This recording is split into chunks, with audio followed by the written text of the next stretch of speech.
দ্বন্দ্ব মীমাংসার জন্য ডাকা হয়েছিল সালিশ, কিন্তু আপোষের বদলে নতুন করে বাগানুবাদে জড়ায় দুই পক্ষ। এক পর্যায়ে তার সংঘর্ষে রূপ নেয়, চলে ঘণ্টাব্যাপী। কিশোরগঞ্জের ভৈরবে শুক্রবার সকালের এই ঘটনায় গলায় টেঁটা বিদ্ধ হয়ে নিহত হয়েছেন এক যুবক।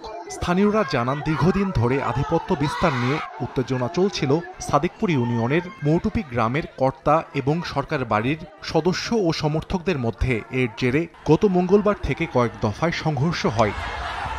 শুক্রবারের সালিশের এক পর্যায়ে ফের কর্তা বাড়ি ও সরকার বাড়ির সমর্থকরা সংঘর্ষে জড়ায়। এ সময় টেঁটার আঘাতে আহত হন উভয় পক্ষের অন্তত ২০ জন। স্থানীয়রা তাদের উদ্ধার করে উপজেলা স্বাস্থ্য কমপ্লেক্সে নিলে সরকার বাড়ির সমর্থক মিজান মিয়াকে মৃত ঘোষণা করেন চিকিৎসক।